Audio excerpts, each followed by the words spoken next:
went in thinking we were going to see a predictable love story, but we left seeing something much better.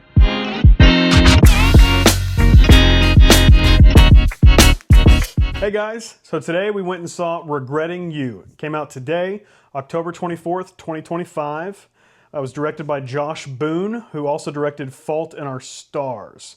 It stars McKenna Grace, Mason Thames, hope I'm saying that correct, Allison Williams, Dave Franco, Scott Eastwood, Willa Fitzgerald, Sam Morales, and Clancy Brown. You may recognize him from a ton of movies like Shawshank Redemption, as well as Pet Sematary 2, which is funny because in the movie they have a Pet Sematary poster. Which is in his grandson's bedroom. Right, yes.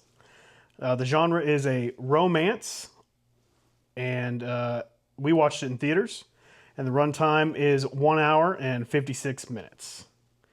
My initial expectations going in is, honestly, I just wanted to see Dave Franco play a father figure. Seeing McKenna Grace as a mature character was weird because she's always played just a young kid. And honestly, my initial expectations, I thought I was just going to go in, see this romance movie, and that's basically it. Me going in, I was just like, okay, I'm just going to see this romance movie, and that was that. The story was easy to follow. It kept my interest the whole time. Usually, I take some notes on my phone, but I'm usually, honestly, I'm that annoying person on Facebook. I'm just bored. But I was in the movie the whole time. I didn't feel any part of it dragged on or was rushed. No, it was really easy to follow. I felt the characters were believable, well developed. Though it seemed like Mason, the guy who plays Miller, the guy from How to Train Your Dragon and Black Phone, he seemed to struggle a little bit in the beginning when he was sort of a happy guy. And then when the parts got more dramatic, he felt right at home. But I felt like he was kind of like opening up his genre, Definitely. Doing this part, which I felt like he was doing pretty good at it, though. I mean, he did great. Just at the beginning, when you introduced to his character, to me, it just seemed like he was trying too hard. Yeah. McKenna Grace did freaking fantastic. She has such a range, and she did so good in this movie. I don't think it'll be nominated for any awards just because it's a romance. Most romances don't get any sort of awards at all. I mean, I'm sure some do. I'm sure The Notebook did. I don't know. But to me, the performance that stood out the most, she disagrees. She hates the Franco brothers.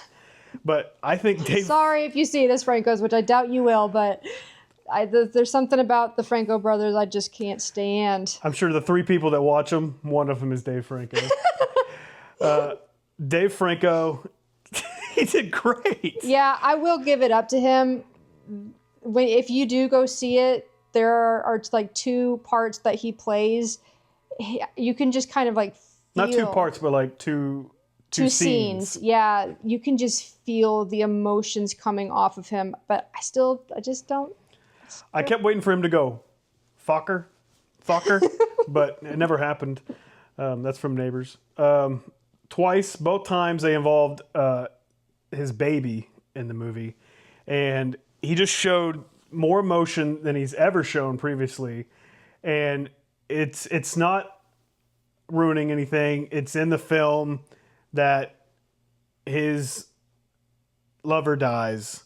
And when they give him the information, they break the news to him, he's just overcome with grief. And just the way that he attacks that is just like, oh my gosh. I honestly think that if they gave him more parts like this to be a father, a husband. She stole what I wrote. I'm sorry. I didn't even know that you wrote that. And more like drama parts. Yeah. I think that he would get more awards. I think more people would watch him. He was amazing in this.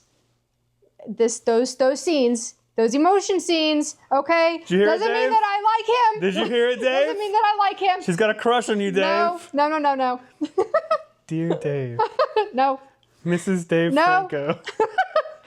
So there's a spider web of relationships amongst this that only involve a few people, but there's she loves him and who loves him and he's dating who dates who. And they're all believable. All these relationships are believable. There's relationships that are supposed to be believable and relationships that aren't supposed to be believable. And you believe what you're supposed to believe and you don't believe what you're not supposed to believe.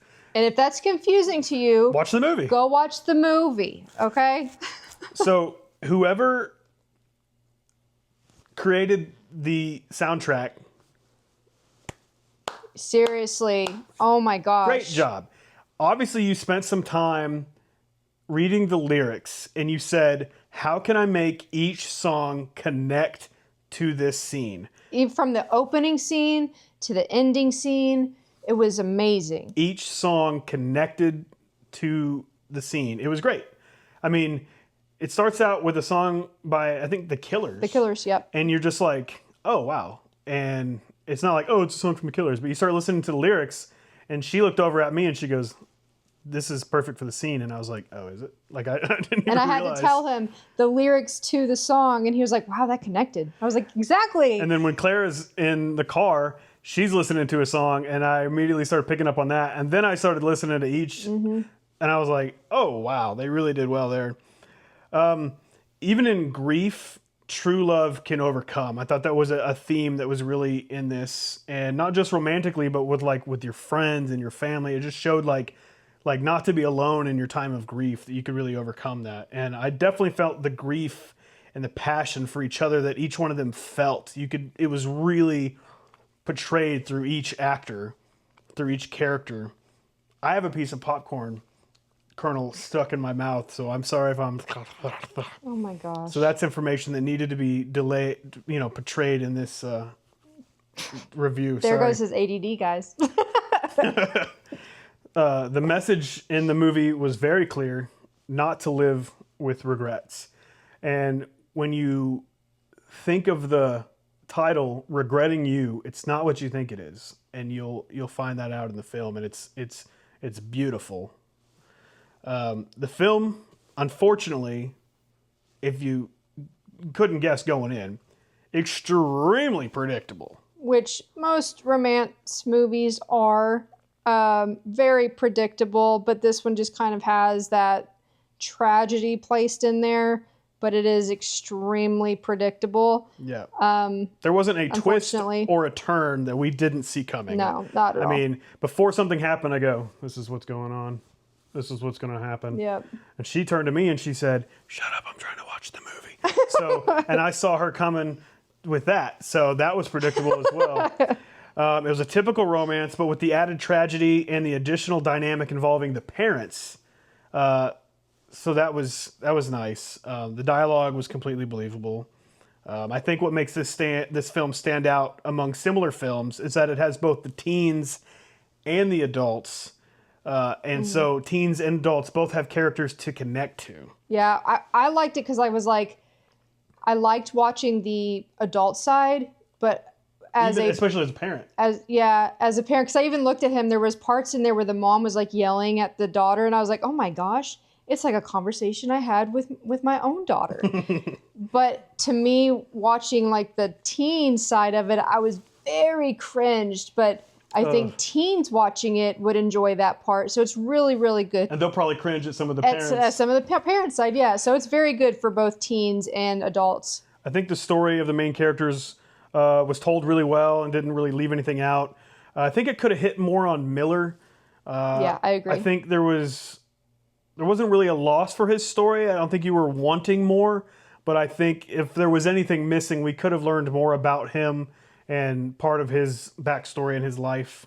The way movies like this go, we could totally get a spin-off with him, and we totally could get if they more. did a second one, it would be good if they did one with him or him and her or like something like that. If they ever wanted to do a second one, If you watch this movie, you could absolutely get a sequel. Yeah. But you don't need a sequel.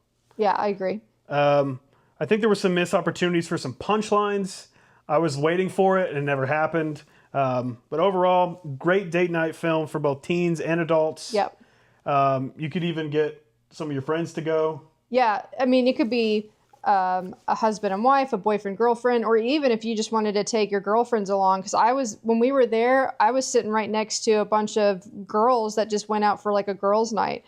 100%. It was a good movie. Yeah, if you wanted similar movies, The Notebook, as far as like the romance goes, The Edge of 17, as far as like tragedy and adapting as a teenager, and The Fault in Our Stars, as far as young love and tragedy, which happens to have the same director, Yeah. which I just learned. I put The Fault in Our Stars before I even learned about the director. So over to the wife for the recommendations and how we do that. So here, if you are new to us, we don't do like 5 stars or anything like that. We do recommendations as far as go see it in theaters or rent it when it's available at your home or stream it on one of your streaming services when that's available.